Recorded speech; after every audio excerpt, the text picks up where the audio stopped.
بسم الله الرحمن الرحیم. څنګه چې تاسو ته معلومه ده چې دا روډ دی او حقیقت دا دی چې کله په دې روډ باندې موږ تېرېدلو نو اکثر چې کوم څومره پلین کوچ وغیره به موږ مخکې لرل نو موږ ته وایي چې روډ ته وګورئ.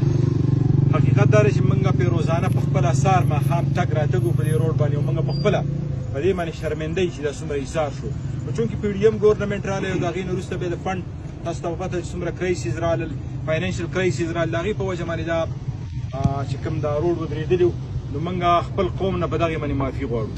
انشاءالله امید لرو چې څنګه پرون دې ته 10 کروڑ روپۍ ریلیز شولې، زما او د ډاکټر صاحب په دا کاري چې موږ به اوس را روان د 20 کروڑ دپاره به موږ نه ښودو چې 20 کروڑ موږ دې ته ریلیز کړو د خیره سره.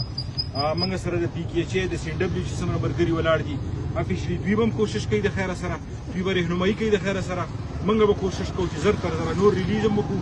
حقیقت دا دی چې موږ سی ایم صاحب سره کره میلاو شوي، موږ د کوي ټرانسفارمر د یو څیز دپاره هم فنډ موږ نه غواړو د دې روډ دپاره، ځکه چې ټول قوم ته تکلیف دی، بلکې یوازې مومندو ته نه، دیر سوات او دلته موږ چې نور دومره څومره دې سره ټچ ډسټرکټ دي ټولو ته تکلیف دی. نو انشاءالله امید لرو چې وزیر اعلی صاحب به نور فنډ هم موږ ته راکوي د خیره سره. زموږ ټیکهدار چې کومه دی نور کار چې څومره په ایماندارۍ باندې کړی دی انشاءالله دا کار به هم په دغه رنګې په ایماندارۍ سره کوي، زر تر زره د کمپلیشن دپاره به دا هم کوشش کوي. زموږ په بحاف باندې چې سره فنډ ریلیز دی انشاءالله هغې به موږ کوشش کوو چې دلته مسله جوړه نه شي. خوشحاله اوسئ، اباد اوسئ.